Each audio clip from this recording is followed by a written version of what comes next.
Before we get going here today, folks, I'd like to give an acknowledgement of our traditional lands. We're at Royal Roads University, which rests upon the traditional lands of the Lekwungen peoples, the Songhees and Esquimalt First Nations. And it's with gratitude that we live, learn, and work here, where the past, present, and future of Indigenous and non-Indigenous students, faculty, and staff come together. So as we reflect upon that, of course, this month for National Indigenous Peoples Day and every month.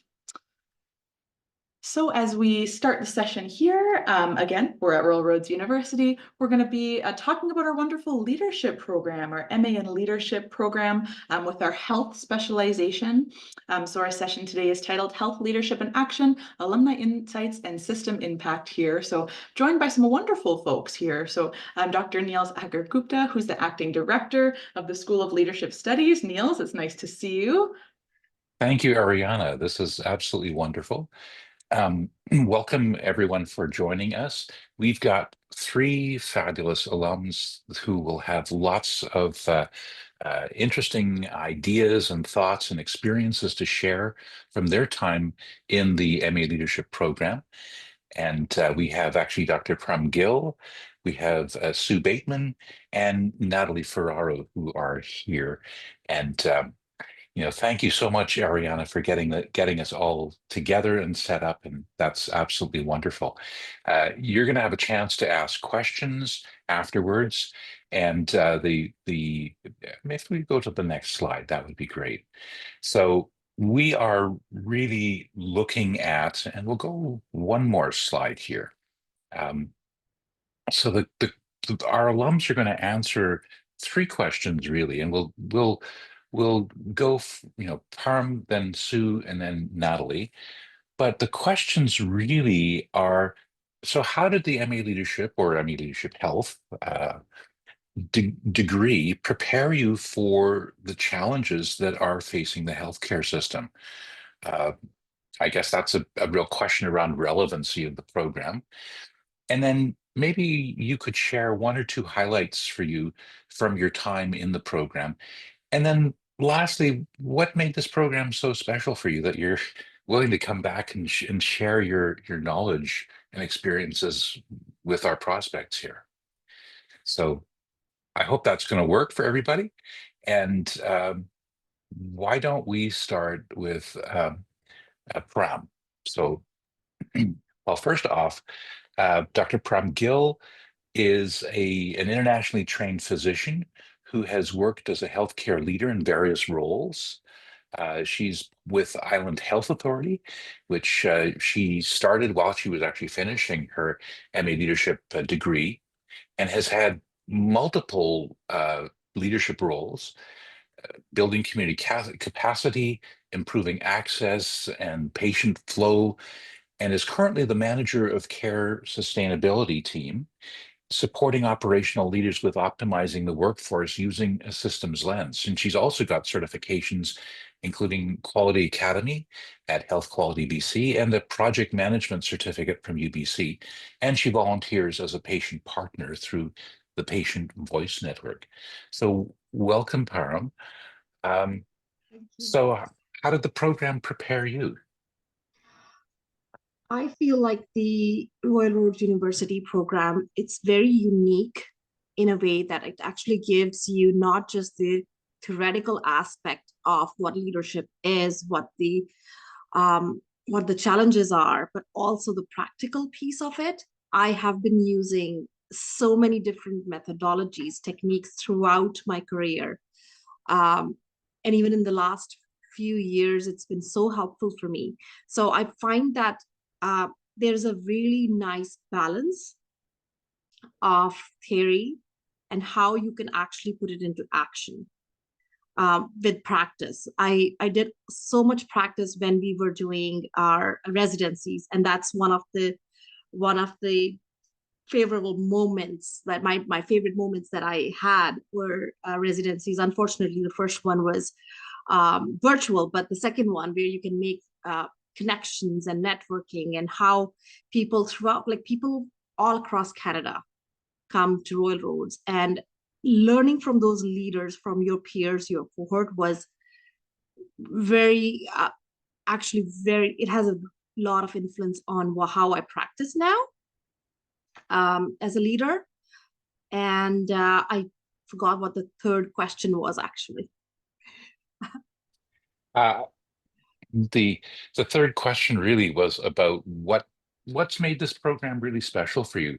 How about some of the connections you've made and Yes, and the support that I received, and I'm sure my cohort received from the faculty, was immense.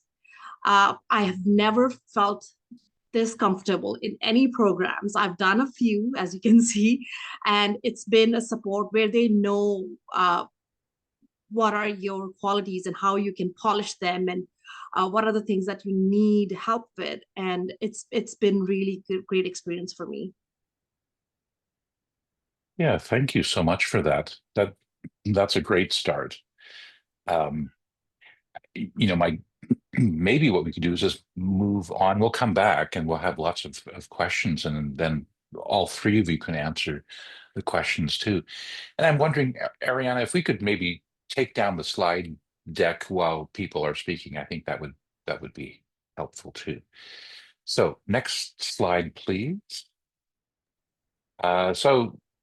Next slide. So I'd like to introduce Sue Bateman, who is a registered psychiatric nurse. And she has a strong background in leadership and management and 15 years of experience spanning frontline mental health care and unions, and the connection there. Um, Political acumen, conflict resolution, ability to build trust and collaboration, and a commitment to advocacy, education, and systemic improvement. She is a subject matter expert in human rights and accommodation legislation and has served in leadership capacities at the BC Nurses Union, focusing on labor relations, disability management, and accommodation. And she is currently the BCNU Manager of Occupational Health and Safety with her office in Burnaby, BC. She holds a Master of Arts in Leadership with certifications in labor relations and disability management. And I think one of the things that I was going to ask is that, so Sue, you didn't do the health specialization, you did the multi-sectoral. Any reason for that? Yeah. Thank you first for inviting me to be part of this discussion today. And I'm so grateful for the opportunity, and want to just also acknowledge that a lot of the work I did for my master's was conducted on the unceded and ancestral territory of the Kwantlen and the Catsees people, westernly known as Maple Ridge. Just before I launch into the next bit, but I had we have a number of BCNU colleagues that had gone to Royal Roads Leadership in one of the multiple streams that were offered. And so I had an opportunity to talk with people who had done both health and general. And coming from the health sector occupationally, I have a lot of health network, and obviously I do a lot of work in the health sector actively daily. And so I purposely lean toward the general program just to kind of broaden my exposure to people from different walks of life and walks of leadership that might gravitate towards the general stream as opposed to the health stream. And I just saw it as an opportunity to kind of broaden my leadership network. And truthfully, I'm so glad I did. I had a tremendous experience in the program. I learned so much that I know was starting to influence even from the beginning of the program my leadership, and now postgraduate I'm definitely like it, and it's going to spark ongoing growth for me, I think, for which I'm quite thankful. I do overlap with Parma in that the residencies were highlights for sure of the program. The time to uh, spend, 2 weeks, and it's not just Monday to Friday. Be prepared. It is 14 days of academic journey and intensity with people, and you get to know people so richly in intense experiences, for the good or the bad, and this was definitely for the good. Um, so I think, that for sure was a big highlight for me.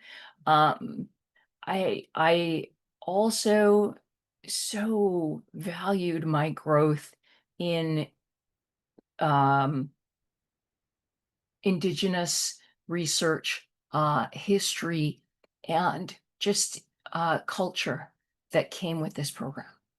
I feel like, I've tried, um, no, not nearly as successfully, in my career to try and grow in that area. And I never had such a leap of growth as I found in the years that I spent with the MAL program.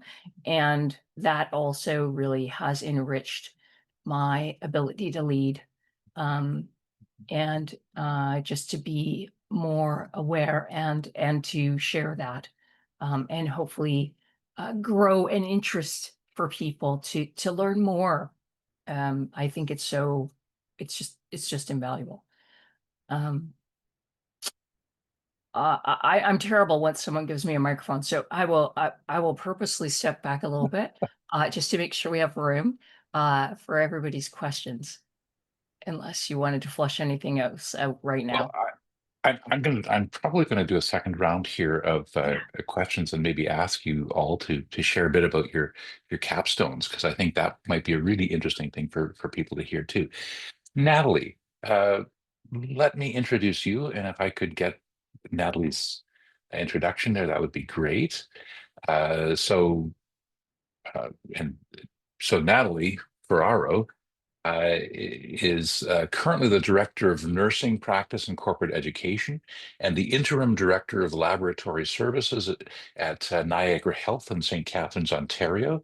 She is a registered nurse, MA Leadership, Health Specialization, and a Canadian Health Executive designation, which I want to say that everybody who graduates from the health leadership specialization is eligible for the CHE designation, which comes from the Canadian College of Health Leaders. Um, and anyway, that's something that you can find out about more later. But Natalie's really focused on looking at strategic initiatives on advancing interprofessional practice, professional development, quality of care, and her work spans professional practice governance, clinical education, simulation design, scope of practice models, and all of which is about elevating patient outcomes and staff engagement. Uh, very much with a systems thinking lens, curiosity, collaboration, compassion, um, workforce operation, optimization, and regulatory alignment. And it's really about building a sustainable patient-centered healthcare system. And I think, part of this is that there's lots here. And I'm thinking that uh, I can read this, but I think people can read this as well. And what I'm really interested in actually from Natalie, and Lean Six Sigma black belt, so and accredited surveyor with Accreditation Canada, and of course interprofessional leadership awards and multiple nursing excellence awards. Thank you so much for coming, Natalie. This is really great that you're able to make it here.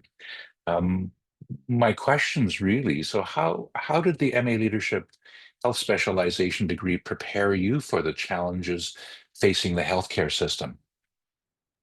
Yeah, thanks for this opportunity to share.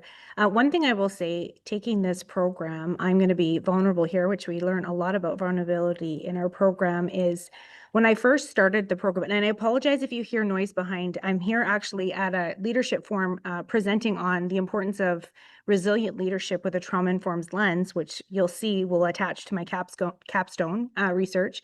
Um, the MA leadership program, like I said, being vulnerable when I first started, I felt a bit of imposter syndrome. I felt like I didn't deserve to be there. And so during my first residency, I really had a profound impact with the faculty and having difficult conversations around why did I deserve to be there and learn from this amazing school and these amazing faculty and these amazing philosophies and frameworks. And so as I got over kind of that and built my confidence, I was really able to really absorb all the amazing things that were taught to me. And really the things that really stood out for me and has really transformed my leadership style is understanding about my values and leading through my values. So in this program, you'll learn about an author called Brene Brown, who really talks about leading into your values. And everybody's smiling on here because we read a lot of her books and her literature around that. And I think it's really important that we as individuals and as leaders, if we don't understand our values and what makes us tick and what makes us show up every single day and assess to each situation, I think it's really important. If we don't do that groundwork, then we can't be true leaders and we can't expect our teams to lead through their values and show up the same every single day. And so I think for that was a big part of what's kind of morphed my leadership, understanding the type of leader I want to strive to be every single day, the different types of leadership, transformational leadership, servant leadership, understanding where I land and that, not one all philosophy fits one individual and you can stand, on the border of two different things. The other thing too is when I first heard the life dot changing, I kind of rolled my eyes, I'll be completely honest, but let me tell you, it's life dot changing at Royal Roads University. And, I always tell people when I try to get to recruit people to take this master's that I loved it so much I would actually do it again. I won't, but I would do it again because it really gave me a lens on understanding and making a connection between the work that I do every day and how our systems are impacted by the decisions we make and how the interconnection between the systems, understanding, the complexities of healthcare and how we as leaders need to show up and lead in those complex environments and the different frameworks, putting a name to some of the things that we deal with every day and helping us understand what we're seeing and how to deal and how to react in those situations, I think has truly allowed me to be the leader I am today. And, I started the program and we had one of the faculty say majority of people that start the program will not end in the same role as they're in when they start as when they end. Sorry. I actually changed roles twice throughout the program. And so I went into a different leadership role, clinical manager role during the program. And then 1 week after, when we did our celebration after our capstones, I started my director role. And so I've really had the ability to grow as a leader and use these experiences and these knowledge to really adapt my leadership style and shape the leader that I'm working towards being, which I think is, an ongoing journey of learning for me. So that's really what I think the master's program has really helped me prepare as a healthcare leader.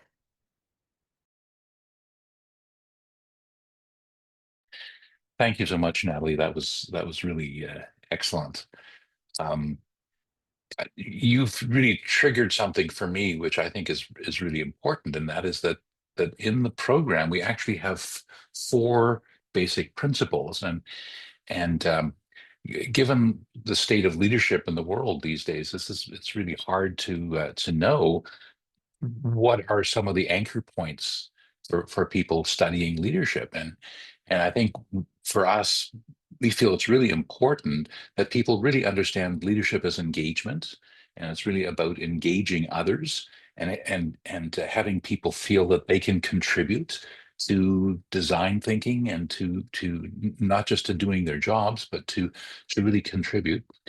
um, Learning is transformation. If I've truly learned something, I am different. I can no longer not see the things that I might have ignored previously. I'm now actually accountable for some of those things that I've now learned, so that there's a real shift in how I'm working. Um, we think that scholarship should be engaged. It's not just in your head. we hit the pandemic, and suddenly every single health authority said, we're not going to approve any kind of study except COVID directly related study. And so suddenly we had an entire cohort of health students who were about to hit a brick wall because they needed to do ethics reviews. They needed to have their own health authorities approve what they were doing. And suddenly they said they weren't. So we created a whole first person action research process to help people sort of explore more deeply the personal leadership issues and work out through journaling on a daily basis how that uh, and we also felt this couldn't just be autoethnography. We had to have people connect what they were learning about themselves with what we called sort of a feedback partner, or now feedback participants. So that's very much our engaged scholarship piece. And the last principle that we have really is about an orientation to possibility. That as difficult, as challenging, as troubling as the health system is, and where everyone is within it, uh, if we figure out how to work together effectively, we might actually be able to improve things. And every student does some kind of a capstone. And as you saw, we sort of had to create this. But one of the pieces that we had been doing was that the capstone is actually the place where all of the competencies around leadership come to play. And it would be really helpful if perhaps the three of you might just share a little bit about what did you do in your capstone. So maybe let's start with Pram again.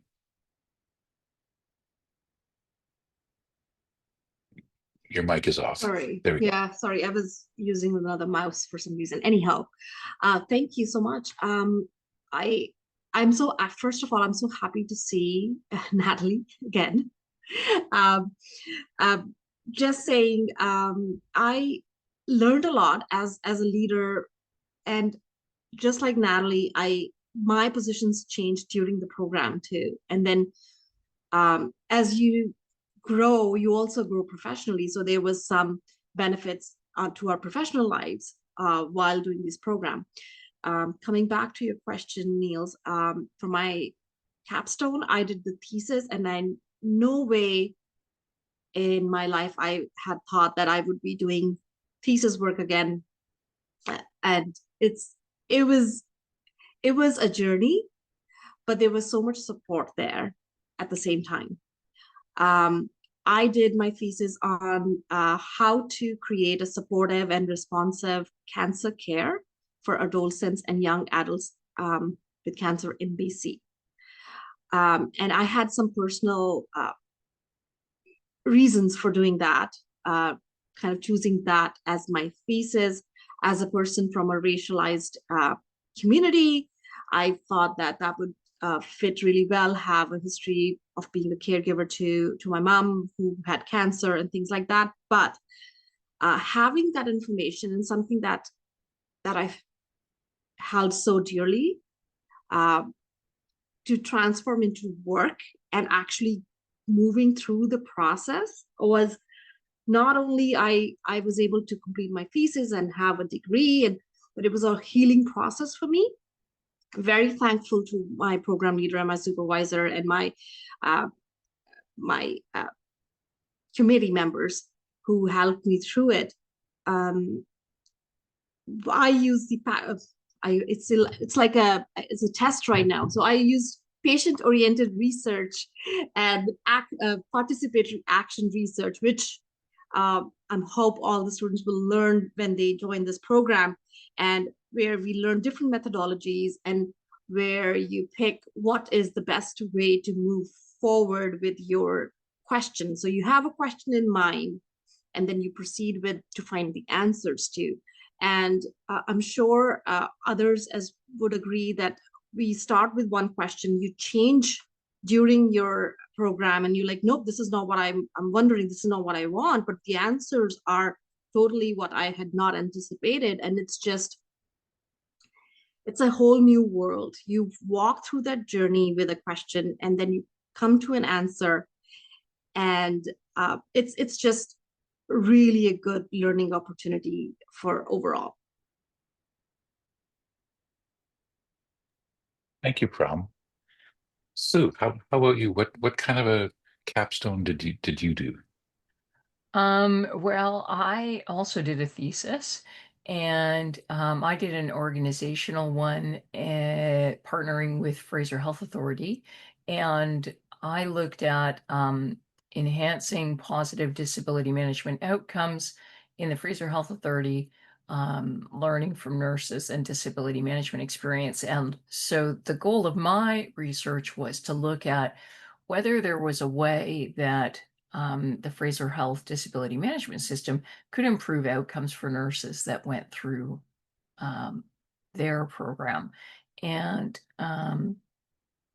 I also did participatory action research in mine, which fit really well. And the disability management professionals were those participants that really helped craft how the research could or should move forward.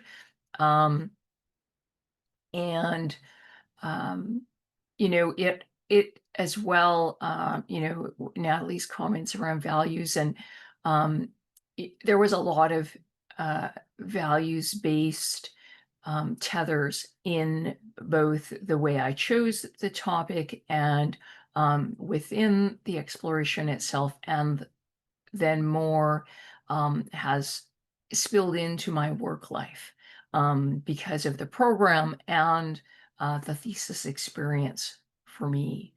I also changed positions. I grew in my organization from a coordinator of disability management specifically into now a manager role. And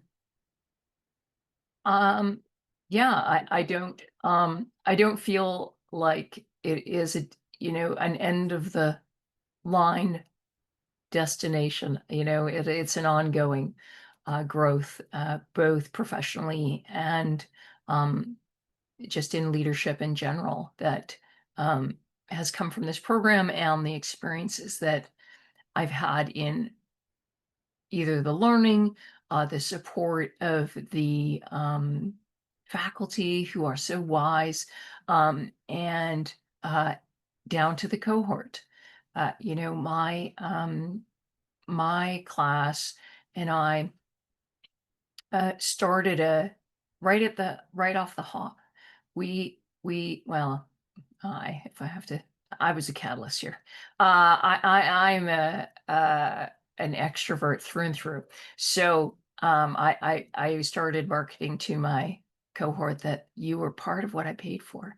And I plan to embrace all of you, not only during the time we have together, but hopefully well beyond. And we started a biweekly check-in chat, being a psych nurse, that we called the Leadership Sanity Check.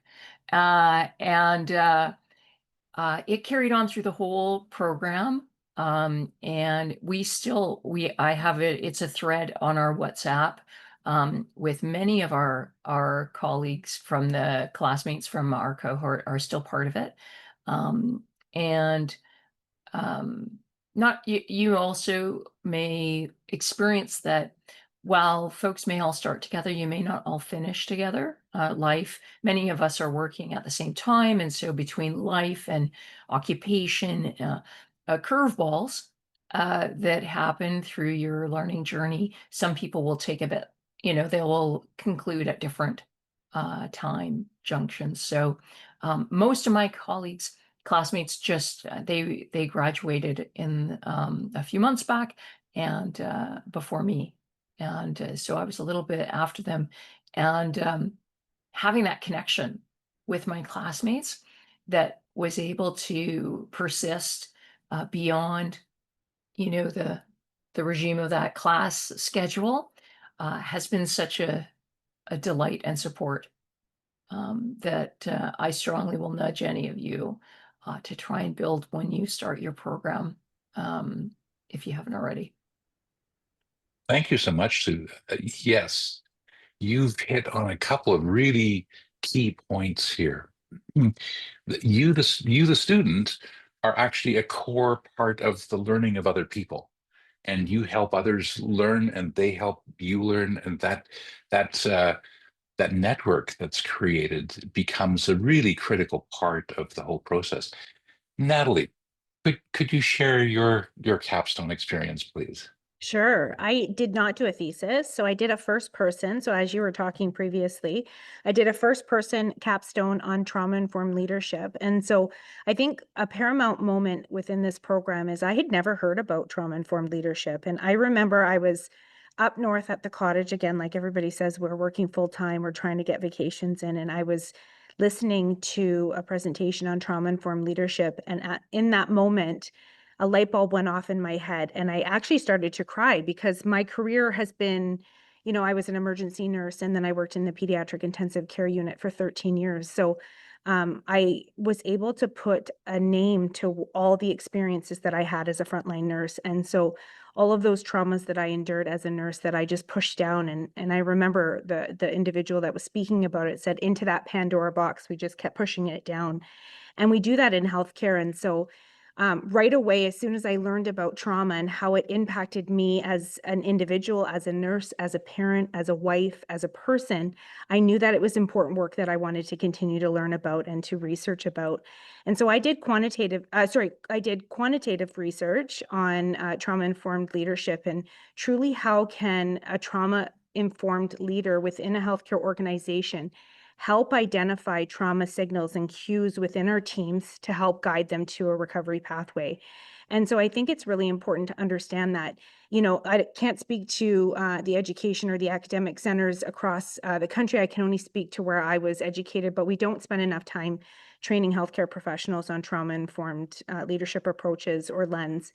And so for me, it was really important for me to understand how I, as a healthcare leader, can really make that impact for my teams. And, I was able to, interview individuals from world-renowned hospitals like Sick Kids in Toronto, and really apply those practices. And, if anybody knows Les Fisher, who is a phenomenal faculty member, he was the person that was guiding me through this journey. And, he always kept saying, now that you're too ambitious, you're here, you need to come here.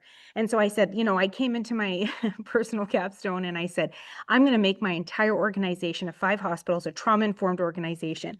And he's like, no, Natalie. He's like, that's there. You need to come here. How are you going to make yourself a trauma-informed leader?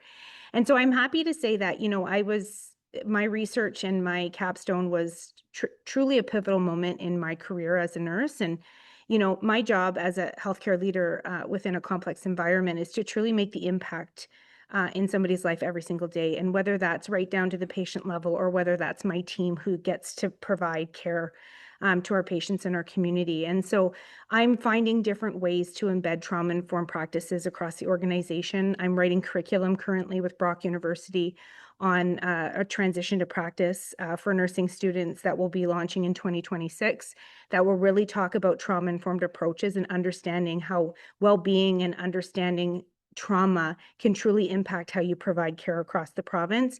And then also, like I said, I'm talking at a lot of leadership forums about the importance of building resilient leaders, and what does that trauma-informed approach look like, and how, if we as leaders are taking a wellness approach, then we're able to, teach our frontline workers on how to work on wellness and focus on wellness so that they can be better practitioners for our patients. So really life-changing, and it's not work that I'm stopping. I'm hoping to continue to grow.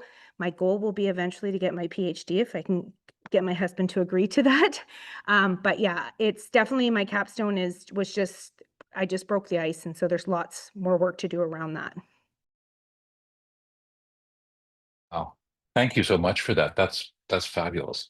Um, you've just hit on a really key thing that I really hope that people coming into the program sort of get, which is that we want you to have a research agenda. Natalie, you just described a whole research agenda, and when you get to the capstone, you can do just as a little tip of that. But clearly, what's happened with you and with many others is that they just get totally jazzed by the work of their capstone, and it leads people into all kinds of different directions and careers and so on.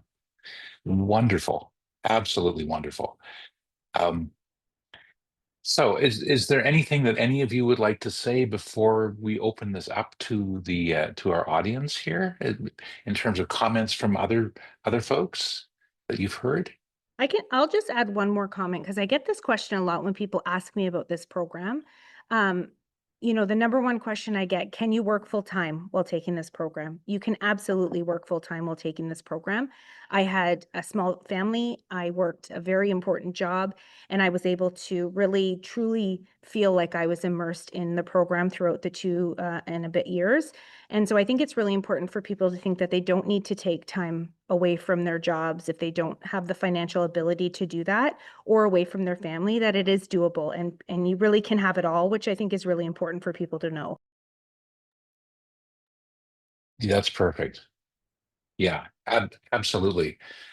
I had a meeting this morning with one of my students that I'm supervising, and there are both pets as well as small children, right? Small people, and during the pandemic, most of the faculty had puppets that we were entertaining kids at the same time. Great fun. Um, yeah, any other comments before we go back? Sue, are you going to say something? No, I was just gonna say I'm happy to hear from the group what would bring them value and see what I can do to answer. Perfect. So are there questions from anyone here, or just responses, reactions? Does what you're hearing fit with some of the needs that you're seeing as you're thinking about this program?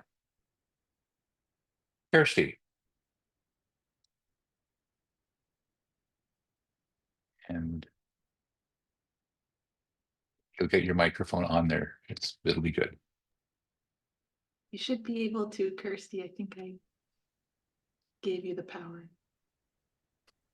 Hi, There we go. everybody. Sorry, I'm tuning in from my phone. I was on the fly to join, and this has just been so lovely to listen to. Bless you for all of you busy sort of graduates that are giving your time. Thank you. I can't even imagine. My name's Kirsty. I'm calling in from actually Wee-Waa territory in wee little Harriet Bay on Quadra Island, sort of close to Campbell River on Vancouver Island, to kind of place myself. My question to all of you, I'll try and be as clear as I can. I'm not a leader. I have not yet found my first opportunity to, sorry, I'll take that back. I am a leader. I do think of myself as a leader, and I have led in many aspects of my life, but I have not yet found my first sort of management role formally. And my question is, when I'm reading a lot about the program, when I'm listening to all of you having come into it as leaders, what does that look like for someone kind of my humble sort of project management level, change leader level, sort of 5 years in healthcare, but a absolute groupie, of the healthcare system, and I'm currently in a role with RCCBC. Working in kind of a project leader coordination role. What does that look like for someone like me coming into the program? And is it possible? Do I need to get that management role under my wing? So, am I an eligible candidate? I think is what I'm asking. I would like to take that because it resonates with me, and it resonated and for me for like a year. I still think sometimes I professionally I say that, oh, I'm a manager and whatnot. But you answered your question. You are a leader. You're already a leader, but you just don't have that tag on you. But in every aspect of everyday work that we are doing, we are leading ourselves. We are leading others. You come across as a leader in so many different ways, and that's this program's unique ability to kind of show you, even when you're thinking, oh well, I'm an outsider. For me it was a big thing.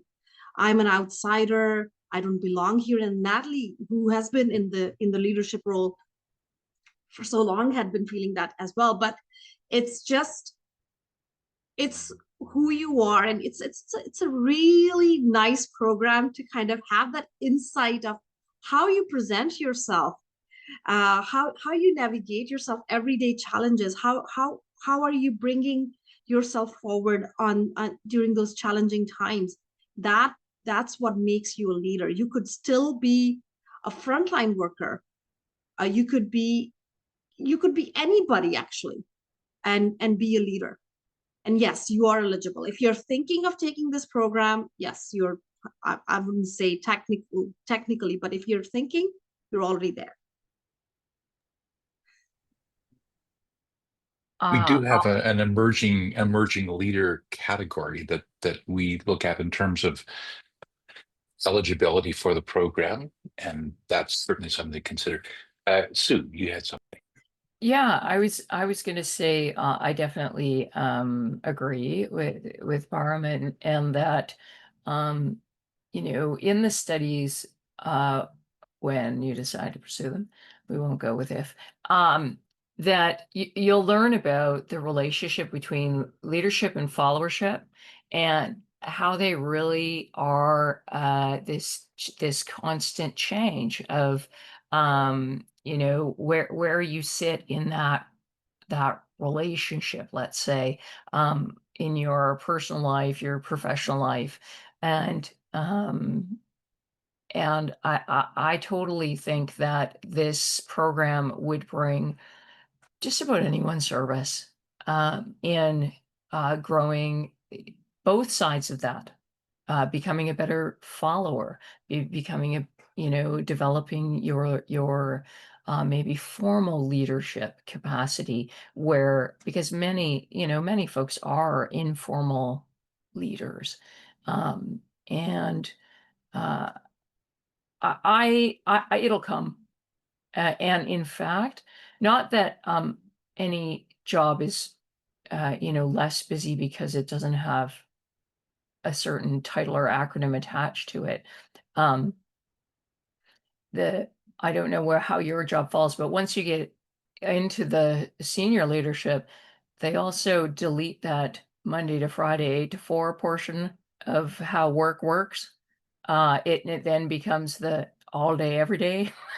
So if you are more so in a kind of contained work environment, that may be of service while you're diving into the content, and save this terrible schedule for farther along.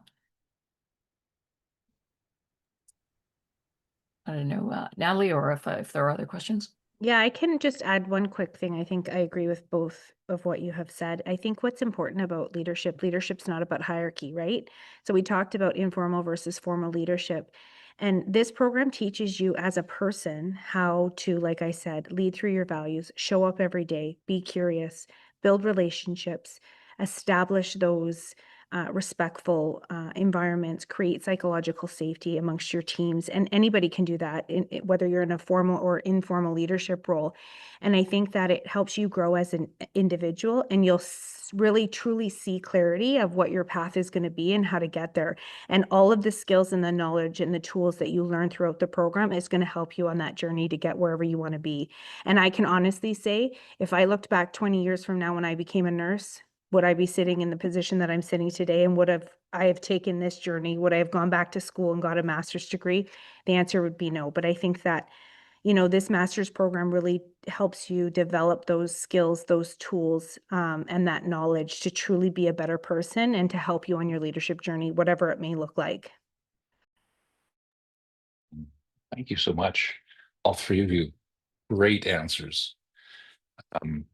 It might help to know that because this is an adult program, we actually start the curriculum from the inside out. So the things that Natalie was talking about, very much part of the personal leadership, working in teams, then working in systems. And then the second year is really putting some of these pieces all together in something that's really meaningful for you. And that becomes sort of how this thing works. And the piece that I think is extraordinary is how mentorship shows up from every direction. There's just something extraordinary about that. And all three of the people here Sue, Pram, Natalie are mentors to many, many other people in the program, and I'm sure in their workplaces. So that part of it is really, really important. And I'm so glad, Natalie, that you mentioned that this is not about position. It's about mindset. It's really about what do we need to work together effectively, and those pieces. That's really the focus of this in many ways. So wonderful question. Thank you so much, Kirsty. Other questions? Other thoughts here from anyone? So is there a burning question that you have while you've got a chance to have these three leaders here that you'd like to know about with connected to our program?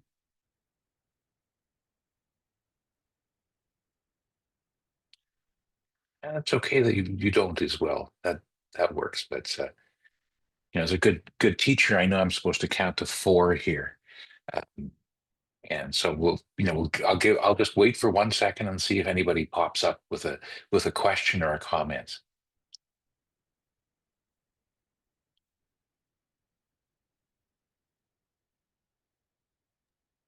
I'm also trying to be patient, but I have one more for all of you leaders while we have your attention. What's your top tip? So what when you jumped from, I would call it pre-management into management, what's your top tip? Number one, only one. Because I know that's hard.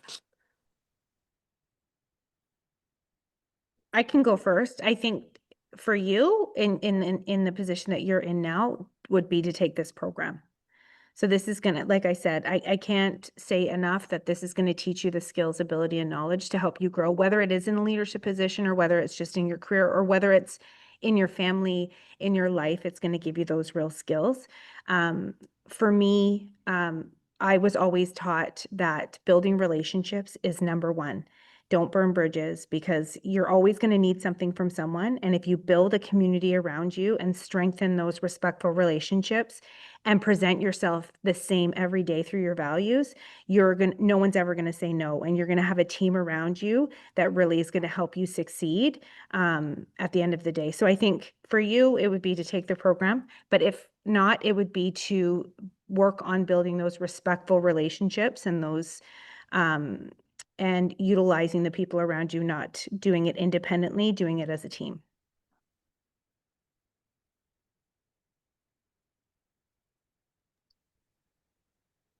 Sue, Brown? Okay, I'm jumping in. You gotta go quick. Yeah. I would say a little bit of let it be known that you want to grow. Sometimes we can feel like, maybe people perceive that we want to grow, but they may not know. And so looking for feed forward. And talking to colleagues in leadership that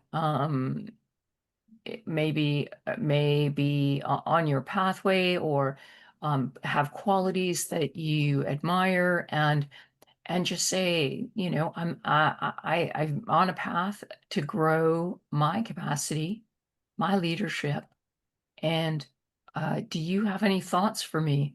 What would you say I should put in my pathway? And you may get some really great intel, as well as letting people know that you want to grow that way, and it can open a door. I would add to that. I mean, these are beautiful thoughts that both have shared. I don't think I can add much to it, but one of the things that I was actually asked once, what is the best advice you ever got on your leadership journey? And I had answered that was my sister telling me to take this program. And it still holds true. I still go back into those books. I still go into those resources and I check, like I have print out. I'm old school. I have printouts that I go back and look for, and I'm like, oh yeah, this is correct. This is how I should be doing this. And so, but as an everyday thing, I would say listen and be curious. Oh, thank you so much, all three of you. This is absolutely fabulous. Um, Ariana, I'm thinking we should probably just finish the Laura, you've got a question here. Go for it. I apologize. I know it's late and my camera is not working. I'm also calling in from Snuneymuxw First Nations territory in Nanaimo. Sue, your comments resonated with me because I am also Natalie, a frontline registered nurse by background for 20 years, and I've sort of moved into governance, clinical governance in island health, which is new. Leadership has always been sort of the plan, but I also thought about doing the leadership course that's outside of healthcare for a different reason, in that healthcare is becoming quite unprecedented and the ways of past don't seem to be as applicable to the way we work moving forward. And I sort of lean towards the general leadership to bring out of the box thinking or perhaps some new initiatives. And I can compare the programs online, so please know I'll do that. But I'm just curious if there's any thoughts on how they compare and if that would be the right tactic, or if there's elements in the healthcare stream that I would be remiss to ignore. Well, for me, I know, like I say, because I only walked the general path, I researched a bit of the health path, and I had colleagues that had done it. Um, I I like, I'm not deterring anyone from the health path. I think that you will grow in wonderful ways no matter which one. But I remain really glad that I chose the general path by intention. I felt, I feel sure-footed in health myself, and so I brought that with me, and I brought the health network with me. I could relate to colleagues, talk to them, get their insights on my leadership journey, um, because I had the luxury of that community, and I really did. We had some really great. There's a lot of people service that were in my cohort, people in social work, ministries, family and children's. But then we had some real variety. We had an HR lead from a huge oil and gas operation that had, just different experiences.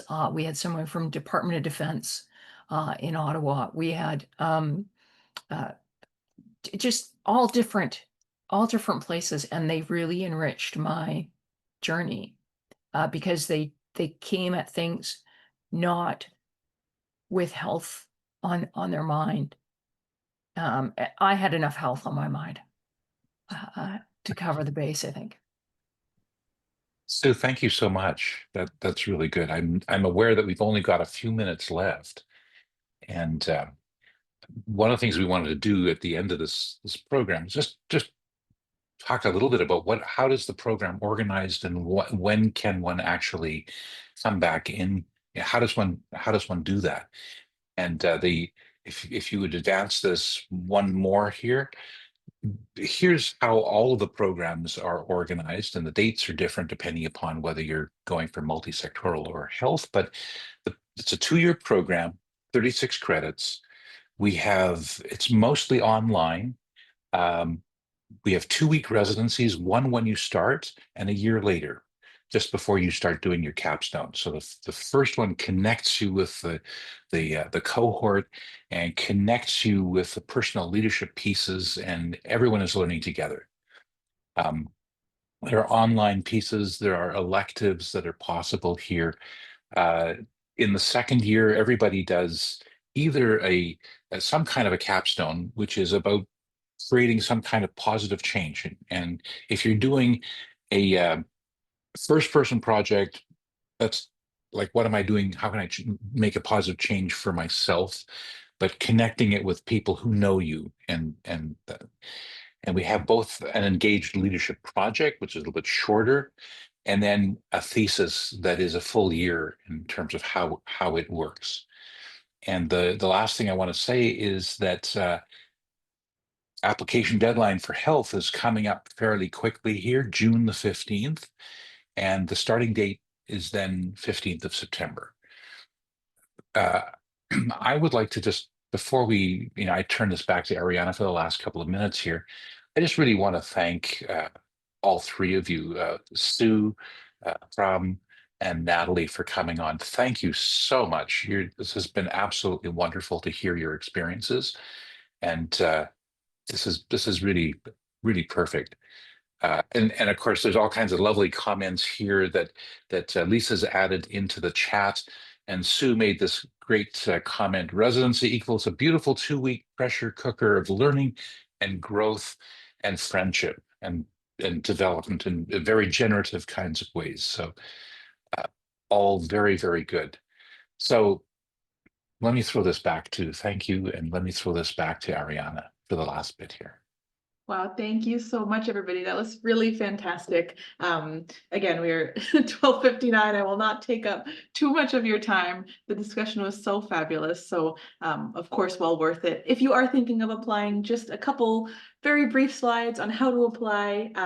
There is, as with many universities, an online application fee. So if you are thinking of it, it is $136.69. If you're thinking of this, we just ask for some supporting documents. So things like transcripts, a detailed resume, a personal statement, which is a little bit like a cover letter for a job, if you will, kind of detailing like, who are you? Why do you want to come into this program? What do you also hope to bring to the program? The full details and all these things are at ruralroads.ca as well. Thinking about 2 letters of reference, and we have some English language requirements as well. So if you are thinking of applying, just some things to keep in mind as the application deadline is coming up real soon. We're already in June. So there's also some services that are available to you. So in terms of financial aid and award, so things like loans, bursaries, scholarships, and other awards. We also have things like emergency funding and other funding as well. And then our friends in enrollment services, my friend Lisa's in the session here. So thank you again to Lisa for putting those links in the chat and just being so helpful. They can be reached at learn.more@ruralroads.ca. I know Lisa's put her personal email as well in the chat, but if you need anything, feel free to also give them a call. There's some numbers for local and for toll-free for North America as well. If you want to narrow down your options, you want to talk with students or alumni, or if you want to answer any questions about your application, they can do that as well. And with that, 1:01 p.m., I did pretty good. We'll get you all out of here on time today. But again, just a huge thank you to wonderful co-host Niels for facilitating that great discussion, to Natalie, Param, and Sue, and of course to my other wonderful colleagues that are here today. Just a big thank you to all of you. Niels, I just want to offer you the floor one more time as we leave the Zoom room today. Any last words here? Just thank you very, very much, everyone. Thank you so much, Sue, Pram, and Natalie. Your experience sort of validates why we do the program and why good leadership matters. And, this is important for not only for your personal lives, but for the lives of everybody in our society. We could not. This is not just a unitary thing that you're learning. No, you're helping everybody learn here as in this process, and it's really important to remember that this is an adult learning program. It's a different experience. You're not a pupil in a school. This is adult learning, and we need your experiences. We need your your thoughts and opinions, and it's all important. Thank you so much for coming. Really appreciate that you spent the time with us. Thank you so much. Thanks, everybody. Enjoy your day. Thank you. Good luck with your studies.